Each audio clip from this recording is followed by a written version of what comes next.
हमारे देश में भाई सबसे बड़ी प्रॉब्लम यही है। आई डोंट नो कब खत्म होगी ये प्रथा। आई थिंक हमारी जनरेशन के साथ मैं सिर्फ प्रे कर सकता हूँ कि भाई हमारी जनरेशन के साथ ये चीज़ खत्म होती है, या फिर ऑलमोस्ट 70% रिड्यूस हो जाते हैं कि भाई हम बच्चों को हम नहीं बता रहे कि उनको क्या करना है, और हम सुनना शुरू करते हैं। माँ बाप होना मतलब क्या है, एक उम्र में लाइफ में उम्र ऐड होना मतलब होता है कि हम समझदार होंगे, एटलीस्ट एक एक्सपेक्टेशन होती है, राइट। वी अज्यूम कि भाई इनके अंदर समझदारी आएगी, और होता क्या साला उसका उल्टा। तुम साइकोलॉजी की रिसर्चेस में तुम्हें सेंड कर सकते हैं, फिर नीचे लिंक कर दूंगा जहाँ पे साफ साफ लिखा हुआ भाई ये क्वेश्चन करना है, डिटरमिन करना one of the most harmful चीज़ें हैं बच्चे के लिए, कि आप उसको पहले ही बता दे रहे हो उसको क्या करना है। आप उसकी इमेजिनेशन, क्यूरियोसिटी, उसकी विल टू डिस्कवर थिंग्स, यार आपने सब कुछ कैंसिल आउट कर दिया एक सेकंड में। वो अपनी इमेजिनेशन कैसे डिस्कवर करेगा एक दिन, फिर वो करेगा ही कैसे थ्रू इज इंटायर लाइफ भाई, वो इंसान कब कैसे करेगा जब आपने पहले ही कैंसिल आउट कर दिया। हम बताएंगे तू क्या करेगा, तो हम भाई कुछ ना इमेजिन करें, ना कुछ ड्रीम करें, ना कुछ सोचें, ना कुछ डिस्कवर करें, कोई फायदा ही नहीं है ना करने का, कि अगर कर भी लिया तो वो रिजेक्ट हो जाने वाला है इस इंसान के सामने आके। तो भाई जो इंसान डल बन गया, अनइमेजिनेटिव बन गया, उसका दिमाग नहीं लग रहा क्योंकि आपने उसको साइड को इंकरेजमेंट नहीं दिया, खाना नहीं दिया। अबे तुम्हें क्या पता। Point of the beauty of discovery is हमें नहीं पता क्या डिस्कवर होगा, फिर वो इंसान कहाँ जाके क्या उखाड़ेगा। दैट्स वाई जब पाइनियर्स और इन्वेंटर्स और हम इन सब की स्टोरी सुनते हैं तभी तो मजा आता है, क्योंकि हम दुनिया में अराउंड उनके सब कह रहे थे यार हमें नहीं पता, एंड वो स्केप्टिकल थे। वो कह रहे थे ये हो ही नहीं सकता, फिर उन्होंने जब एक ऐसी चीज़ ढूंढी या फिर ऐसी चीज़ करी, तब जाके दूसरों को बिलीव हुआ ना कि अबे ये भी हो सकता था। वो तभी हो सकता ना जब आप इंसान को करने दो वो उसको जो करना है। अब एक होता है कि एक इंसान जो 30 साल का उसके साथ आप कर रहे हो, और उस इंसान के अंदर लेजेंड से सेल्फ बिलीव बन चुका है कि मुझे क्या करना है, मैं करूंगा, मेरे को कोई ब्रेक नहीं कर सकता, तो आप उसको नहीं कर पा रहे हो डिस्करेज। लेकिन एक होता है 5 साल के बच्चे के साथ आप एक काम कर दो, 10 साल के बच्चे के साथ एक काम कर दो, 15 साल के बच्चे के साथ एक काम कर दो, या ये बहुत आपने डेवलपमेंटल ईयर्स में धज्जौड़ा दी ना दिमाग की। आप सुप्रीम अथॉरिटी उस इंसान के लिए, यानी कि उस बच्चे के दिमाग में इमोशनली पॉइंट ऑफ व्यू से देखा जाए तो वो बिलीव कर रहा है कि आप रेफरेंस पॉइंट हो of know it all creature के। ही इज और शी इज लर्निंग एवरीथिंग, क्योंकि उतना ट्रस्ट उसने एक अनकॉन्शियस मैनर में प्लेस कर रखा है आप पे कि आपको ही पता है। ये एक बच्चा होता है जो माँ बाप को देखता है। अब जब माँ बाप उसको बताएंगे वो डिफॉल्ट वो बिलीव कर रहा है। अब ये जब चीज़ें बताने लग जाओ तो आपने क्या किया, डिफॉल्ट ना चाहते हुए ना जानते हुए अपनी अच्छी, हो सकता है माँ बाप की इंटेंशंस बहुत अच्छी हों, हम तो बहुत बढ़िया काम कर रहे हैं इस बच्चे के लिए, यार क्या तगड़े लेवल पे पॉसिबिलिटी मार दी। क्या कर सकता था वो बच्चा इस देश के लिए, पता नहीं क्या क्या कर लेता है, इस इकोनॉमी के लिए क्या क्या कर देता, कहाँ पे आप पूरी सिचुएशन पलट देता। हो सकता है जिंदगी भर इसलिए उसका हैप्पीनेस इंडेक्स बहुत हाई रहता। इस इंसान के साथ क्या रहेगा, ये फ्रस्ट्रेटेड रहेगा लाइफ में, इसका हैप्पीनेस इंडेक्स बहुत हाई नहीं आने वाला। कैसे हैप्पीनेस इंडेक्स हाई चला जाएगा जब पर्पसफुली फील नहीं कर रहा इंसान। यार वो हजारों वीडियोस देख रहा है यूट्यूब में, उसके बाद या फिर जितनी भी स्टोरीज देख रहा है उसमें उसको ऐसे लोग देख रहे हैं जो वो करना चाहते थे वो कर लिया उन्होंने, और वो खुश हो रहे हैं। तो वो देख के सोच रहा है यार मैंने तो किया ही नहीं है, मैं जो करना चाहता हूँ मैं कर ही नहीं पाया। वो ऑन द कॉन्ट्री जितनी भी ऐसी स्टोरीज देख रहा है, जितनी भी ऐसी मूवीज देख रहा है, जितने भी ऐसे वीडियोस देख रहा है, वो और एक्चुअली बुरा फील कर रहा है अपने बारे में। उसकी happiness index time after time hit लेती रहेगी भाई लाइफ टाइम के लिए। कैसे फिर इंसान अपने बच्चे को या अपनी फैमिली को एक खुशी के पॉइंट ऑफ व्यू से परस्यू कर पाएगा या देख पाएगा जब वो अंदर से ही खुश नहीं है। अरे जिंदगी को यार पता नहीं क्या हम 2 या 3 चीज़ों में बांट देना चाहते हैं, क्योंकि हमारे पास व्हाट टू थिंक का प्रॉब्लम यही है ना, यही है। एक बताऊँ, बहुत सारे लोग होते हैं जो हमसे कहते हैं भाई मेरे पास आते हैं डेस्क की, सबको लोगों को बहुत कुछ पता होता है, ये प्रॉब्लम्स बहुत ईजी होती हैं जब आप प्रॉब्लम सॉल्व करोगे कॉमन सेंस से बेसिस है। एक्चुअली में साइकोलॉजी कहती है नहीं ये सही नहीं है जो तुम कह रहे हो। लाइफ में एक्चुअली बहुत बेसिक चीज़ें लोगों को नहीं पता होती, या फिर बहुत बेसिक चीज़ों या नए पर्सपेक्टिव से चीज़ों को देखने का लोगों के अंदर वो नहीं होता, द कैपेसिटी या कैपेबिलिटी। ये जो मैं बात कर रहा हूँ ना, इस देश की रियलिटी है ये। तो तुम ये कह ही नहीं सकते 70% या 80% लोगों को ये सब समझ में नहीं आ रहा कि यार मैं जो कर रहा हूँ वो एक्चुअल में कर रहा हूँ लॉन्ग टर्म के पॉइंट ऑफ व्यू से, इमोशनली, साइकोलॉजिकली, एग्जिस्टेंशियली एक इंसान के साथ। दिमाग चाहिए होता है ये देखने के लिए दोस्त। तो ये हमेशा इसलिए इतना ग्रांटेड मत लिया करो कि जो हो प्रॉब्लम सॉल्विंग तो हर इंसान कर सकता है। नहीं कर सकता, नहीं कर सकता, हमारे कैपेसिटी ही नहीं है। समझ रहे हो, हम चीज़ों को बहुत बाइनरी में देखते हैं, और हम दूसरी बात सोचने की क्षमता ही नहीं रखते। हम एक्चुअली व्हाट टू थिंक में मरे रहते हैं। डर लगता है हमें भाई ऐसे एक्चुअली एरियाज में जाने पे जहाँ पे हमें नया सोचना पड़ेगा। लोगों को डर लगता है हाउ टू थिंक में। अगर मैं ले आऊँ ना हाथ पकड़ के आप नया कुछ सोचो, क्योंकि फट जाती है लोगों की, वापस चले जाएंगे वही जो फैमिलियर था जो वो जानते हैं उसमें, क्योंकि वो एटलीस्ट पता है उनको। तो ये होता है माँ बाप के साथ कि उनको पता है भाई हमें ये सिविल इंजीनियरिंग ये चीज़ हमें पता है, हम इसमें रह सकते हैं। भाई बच्चा सडनली कह रहा है आओ हाउ टू थिंक आपको करना पड़ेगा, ये नई चीज़ें हैं, मैं ये करना चाहता हूँ।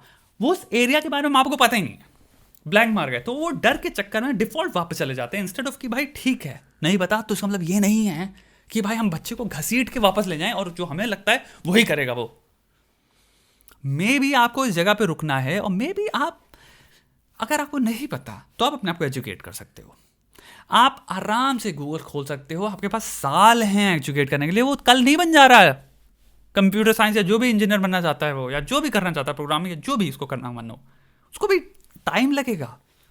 तो आप मे बी अपने जजमेंट्स रिजर्व कर लो, मे बी अपना नीचर रिएक्शन या फर्स्ट रिएक्शन जो आने वाला है स्ट्रॉन्ग, उसको होल्ड कर लो। मे बी आप कहो पेशेंस, या फिर बेटा जो तू कह रहा है उसके बारे में असली आंसर जो मेरे दिमाग में है वो है आई डोंट नो, बट वो मैं तुझे बताने से डर रहा हूँ, तो मैं अभी ये ऐसे एक्ट नहीं करूँगा।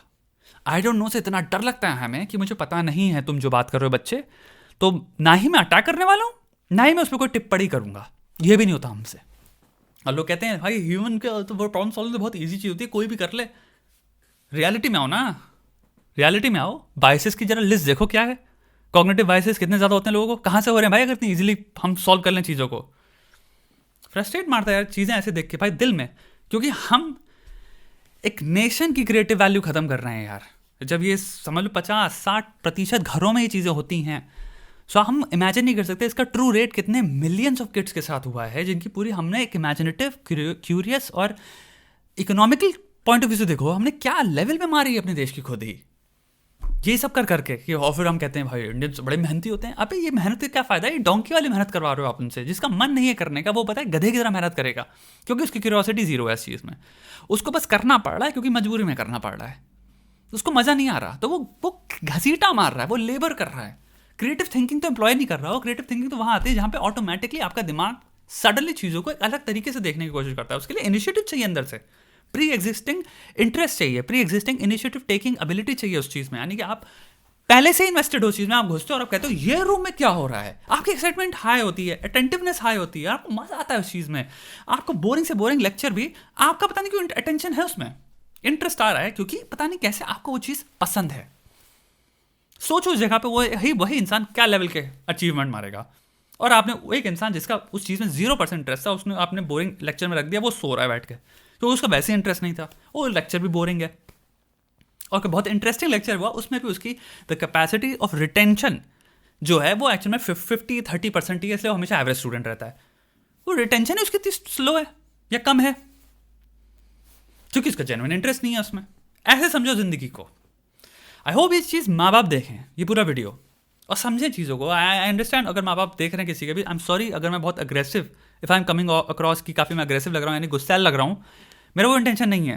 मैं काफ़ी पर्सपेक्टिव से देखता हूँ चीज़ों को। और मैं आपको बस एक चीज़ कहना चाहूँगा, आज के टाइम में प्लीज़ ये अज्यूम मत करो, यानी कि ये सोचो मत, गेस वर्क मत मारो कि हमें पता है क्या। आपको नहीं पता कितनी पॉसिबिलिटीज़ है इस वक्त। हर करियर इस वक्त इस लेवल पे ब्रॉडन हो चुके हैं होराइजन, यानी कि अगर आपके बेटा बेटी को पैसा कमाने के बाद आप सोचते हो कि सेफ रहेगा कि नहीं रहेगा, या रहेगी सिक्योर रहेगी नहीं रहेगी, आपको आइडिया नहीं है।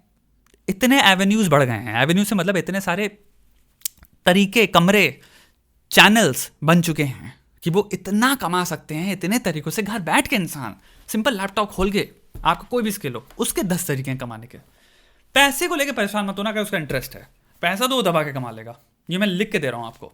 पैसा कमाने के स्रोत बहुत बढ़ गए हैं आज की दुनिया में, इंटरनेट रियलिटी में। जिंदगी भर तक ये डर है बस आपका, क्योंकि आपको नहीं पता, क्योंकि ये आपकी रियलिटी नहीं है और हम समझ सकते हैं इसको।